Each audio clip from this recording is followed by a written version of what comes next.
siang, salam sejahtera untuk kita semua. Om Swastiastu, salam.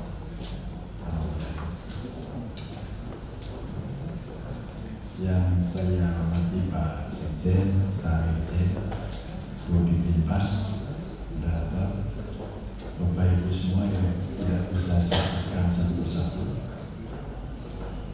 Yang pertama, tentunya saya memberikan apresiasi setinggi-tingginya kepada Pak Sekjen, Pak Irjen, Budi Dimas, karena beliau-beliau lah yang mensupport Direktorat Jenderal Hak Asasi Manusia, yang kemudian sekarang di Jenham itu menjadi dikenal. Dahulu di Jenham itu seperti suaranya penyanyi Dian Piscesa. Dan tadi kalau Pak Irjen mau nyanyi tapi gak jadi. Penyanyi Dian Piscesa kalau yang seumuran kita itu tahu ya Bapak Ibu ya, suaranya merdu sehingga nyaris tak terdengar. Ini betul. Maka Pak Sekjen, Pak Irjen, Pak Budi Dimas saya kira berperan, betul-betul berperan sangat positif di dalam mendorong agar di Jenham menjadi berperan. Mengapa saya sampaikan ini Bapak Ibu? Seringkali saya diundang ceramah itu kemana-mana ya, termasuk ceramah di Satpol PP pun saya datang. Mungkin pertanyaannya awal muasalnya juga Bapak Ibu yang pemasarakatan juga kebetulan gitu ya. Di apa sih itu hak asasi manusia? Tapi tadi saya dengar Marsnya sebetulnya sudah mengatakan bahwa tegakkan hak asasi manusia. Pertanyaannya mengapa ini penting? Menegakkan hak asasi manusia. Katanya di dalam kehidupan berbangsa dan bernegara, maka sebagai fundamental normnya, apa yang menjadi acuan kita Bapak Ibu, maka acuannya adalah pertama adalah konstitusi kita, yaitu Undang-Undang Dasar Negara Republik Indonesia tahun 1945. Itu menjadi fundamentalnya. Kan kalau ground normnya kan kita tahu Pancasila, maka fundamentalnya itulah konstitusi kita. Maka kalau konstitusi sebagai fundamental kita pahami, kita sepakati, itu menjadi pijakan kita semua, maka sejatinya setiap insan pemerintahan maka wajib melaksanakan dan mengamalkannya. Begitu ya Bapak Ibu ya. Maka di dalam pasal 28 ayat 4 nanti Bapak Ibu baca, di sana dikatakan bahwa penghormatan, perlindungan, pemenuhan, penegakan dan pemajuan hak asasi manusia menjadi tanggung jawab negara. Kemudian di sana khususnya pemerintah, ini ada maksud Bapak Ibu. Kalau khususnya pemerintah, maka pertanyaannya, siapa itu pemerintah? Kan begitu Bapak Ibu ya. Pemerintah kan yang kita pahami ada pemerintah pusat, ada pemerintah daerah. Kemudian kita cari lagi literatur. Siapa itu instrumen pemerintah? Maka ternyata saya cari, saya telusuri, maka setiap orang yang memperoleh penghasilan atau dibayar melalui APBN atau APBD, maka setiap orang. Tapi kita batasi saja. Saya akan mendorong pada pegawai negeri sipil. Maka kalau kita sepakati itu menjadi tanggung jawab pemerintah, maka dari mulai level presiden sampai kepada staf di pemerintahan ini, baik di pusat maupun daerah. Kalau ini yang sudah dipahami oleh Bapak Ibu, maka sejatinya tidak seorang pun insan pemerintahan yang tidak berkewajiban sebagaimana konstitusi itu untuk menghormati, melindungi, sampai kepada memajukan hak asasi manusia. Tapi ini perlu perjuangan, perlu dorongan, perlu dukungan. Yang tadi saya sudah sampaikan bahwa Bapak dan Ibu bertiga ini yang luar biasa memberikan support kepada kami. Oleh karena itu kami di dalam memperkenalkan bagaimana hak asasi manusia, khususnya di internal Kementerian Hak Asasi Manusia juga bukan barang mudah. Setelah itu Bapak Ibu, kalau sudah dipahami bahwa setiap orang yang menjadi instrumen alat kelengkapan yang menjadi bagian dari pemerintahan ini memahami bahwa ini menjadi tanggung jawab kita bersama, maka tentunya kan kita harus melaksanakan itu. Nah, maka melaksanakannya inilah yang Bapak Ibu, karena tadi bahwa Undang-Undang Dasar kita tidak mungkin terimplementasi secara otomatis karena dia harus dijabarkan ke dalam bentuk peraturan perundang-undangan yang lain yang lebih operasional. Karena dia sebagai fundamental itu. Maka Bapak Ibu, kalau sudah demikian kita perlu strategi. Begitu ya Bapak Ibu ya, kita perlu strategi. Tadi siang juga saya mengumpulkan seluruh kementerian, lembaga untuk mengevaluasi apa yang saya katakan dari strateginya.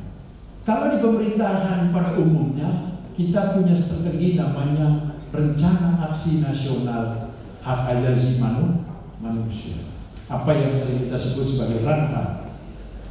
RANHAM itu kemudian terimplementasi lagi, dijabarkan menjadi apa yang disebut dengan aksi hak asasi manusia. Maka aksi hak asasi manusia, RANHAM aksi hak asasi manusia juga inline dengan apa yang disebut dengan SDGs, sustainable, ya SDGs itu.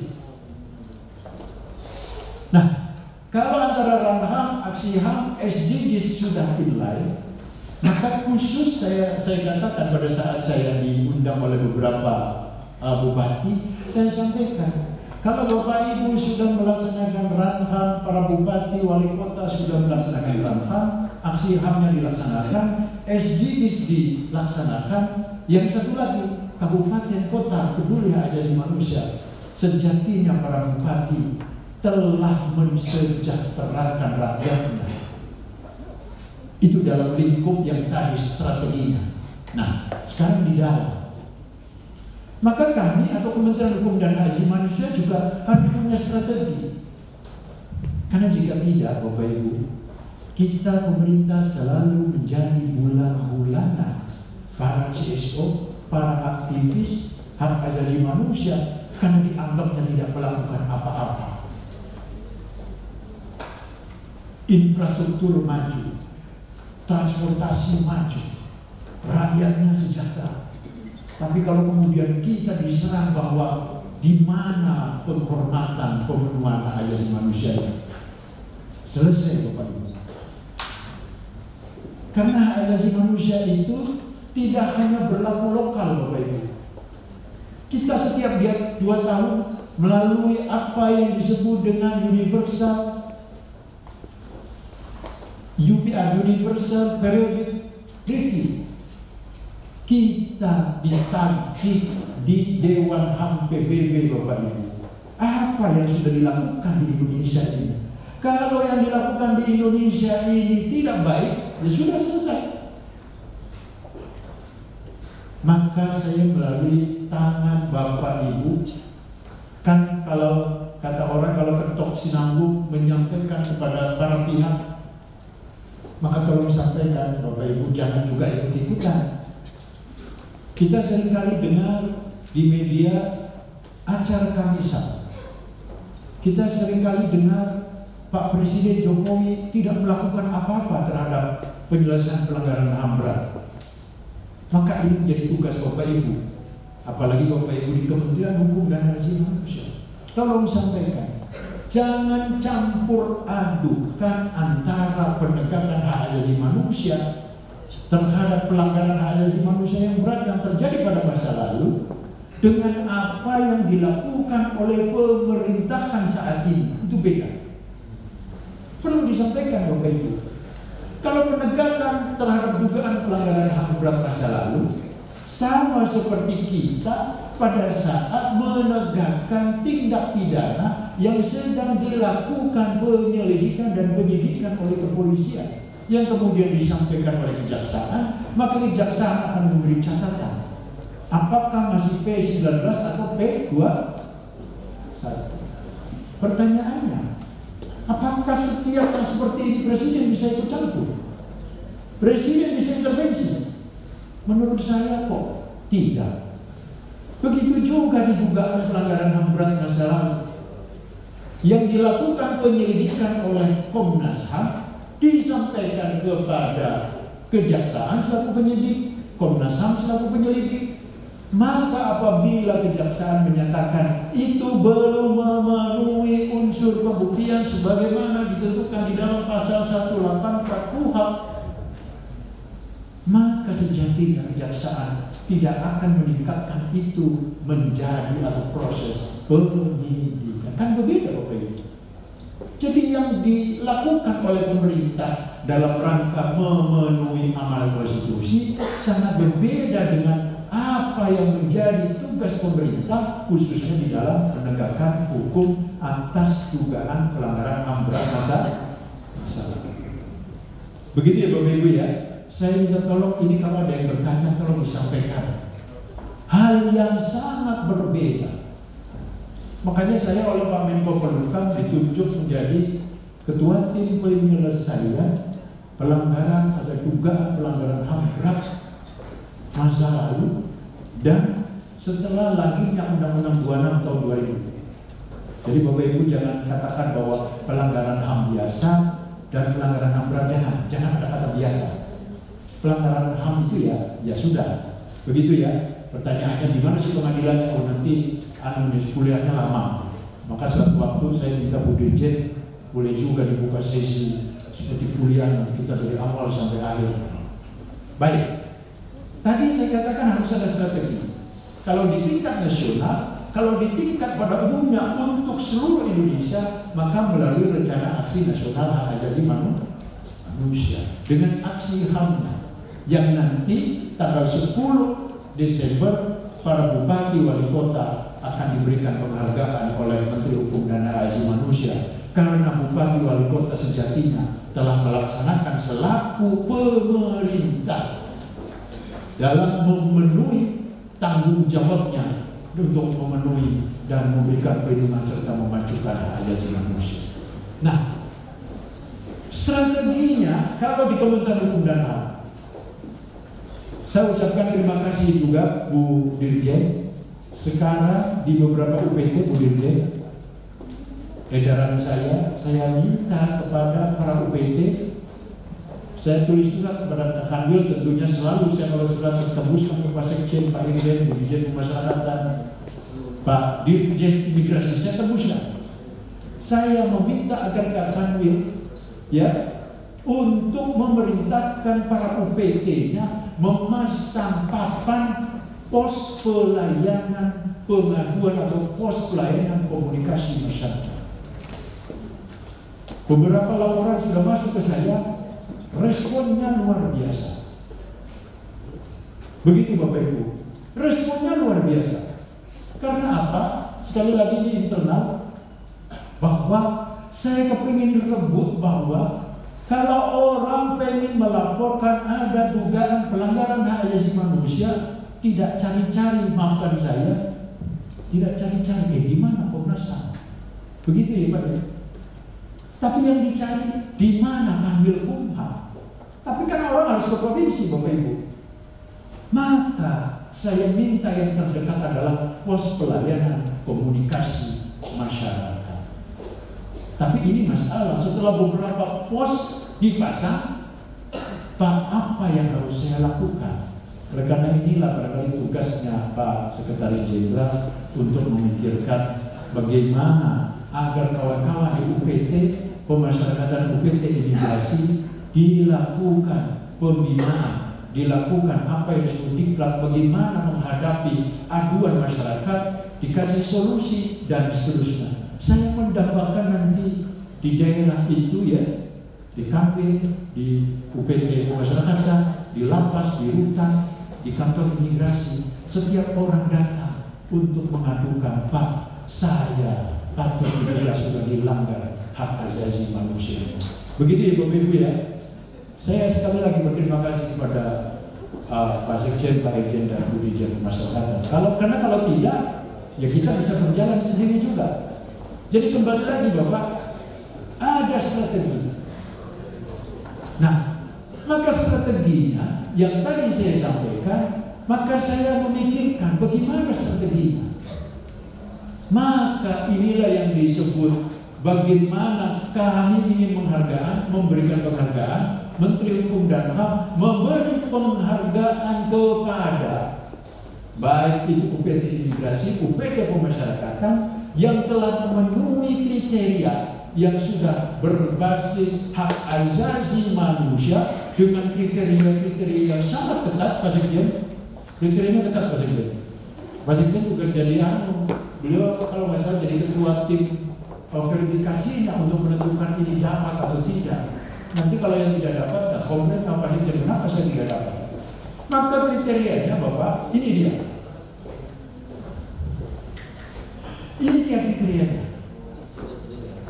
Maka kalau selesai nanti ini tim penilainya, maka mudah-mudahan insya Allah dengan penilaian yang ketat, maka insya Allah Bapak Ibu yang nanti UPT-nya berhasil memperoleh penghargaan pelayanan publik berbasis hak asasi manusia, kita akan undang bersama-sama dengan Bupati Wali Kota seluruh Indonesia. Tapi yang kami berikan setelah penilaian yang ketat, dari 514 kita hanya mengundang 315 Bupati Wali Kota seluruh Indonesia plus Bapak Ibu nanti yang di UPT-UPT yang memiliki kriteria itu.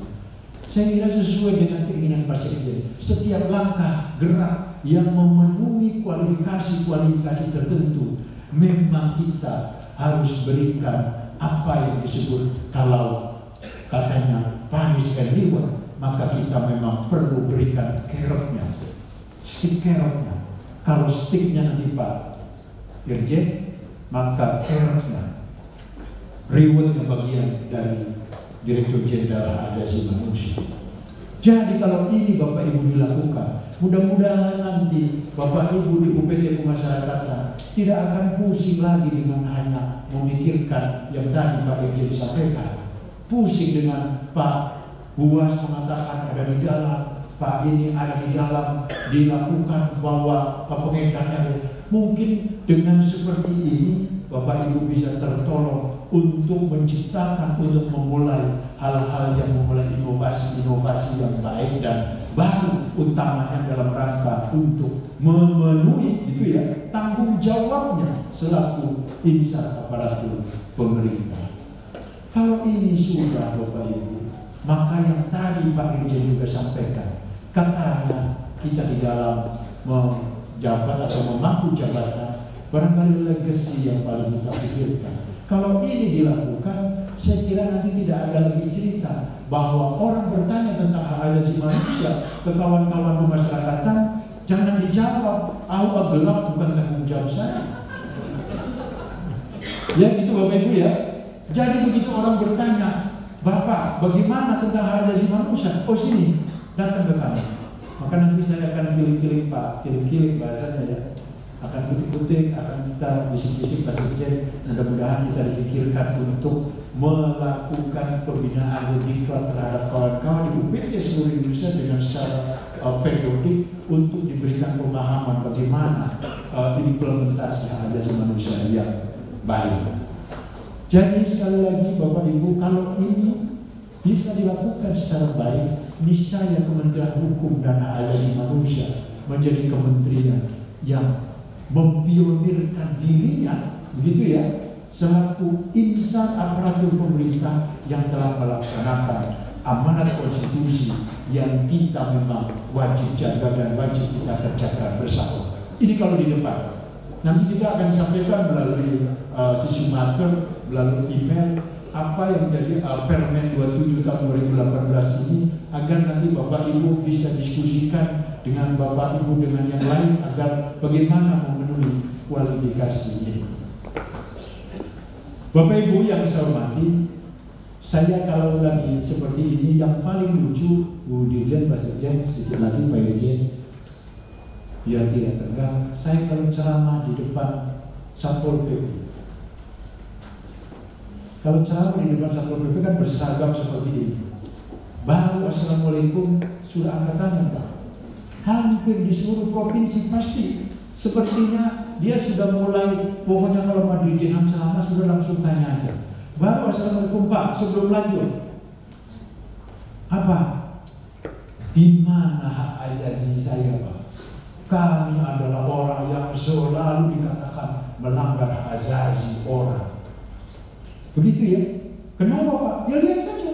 Karena pekerjaan saya menegakkan peraturan daerah, khususnya di dalam menjaga ketertiban, khususnya lagi di dalam menertibkan apa yang pedagang-pedagang yang tidak pada tempatnya.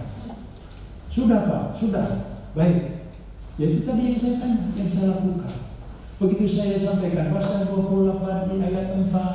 Bapak Ibu gajinya dari mana? APBD Pak. Bapak PNS betul Pak. Maka saya hanya ingin sampaikan kepada beliau-beliau, hak asasi manusia pemenuhannya tidak boleh dinilai. Ya Pak ya, hak asasi manusia itu pemenuhannya tidak boleh dinilai. Hak asasi manusia itu pemenuhannya boleh dinegasi, boleh dihalang-halangi, boleh dikurangi, asalkan dengan sebuah undang-undang. Ya Pak ya. Yang kedua, karena ada putusan pengadilan. Saya tanya Bapak Ibu, Bapak Ibu kalau melakukan penertiban pedagang kaki lima yang tidak pada tempatnya, apakah Bapak Ibu pada waktu menaikkan itu melon, menaikkan itu jeruk, menaikkan daster, menaikkan celana dalam, menaikkan celana pendek, celana panjang, apakah ada tanda terima?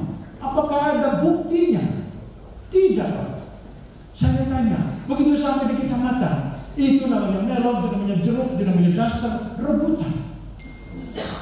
Maka sejatinya pantas Bapak Ibu dianggap melanggar hak asasi manusia. Coba baca Undang-Undang Dasar. Setiap orang berhak atas perlindungan diri pribadi, termasuk atas harta kekayaan yang dia kuasai. Termasuk juga negara tidak boleh merampas semena-mena itu. Apalagi Bapak. Oh jadi begitu ya Pak. Maka kalau merampas barang orang wajib diberikan tanda terima. Kasih tahu 2 hari Anda tidak ambil, maka akan sedekahkan ke panti asuhan. Jangan sampai di kantor kecamatan jadi rebutan.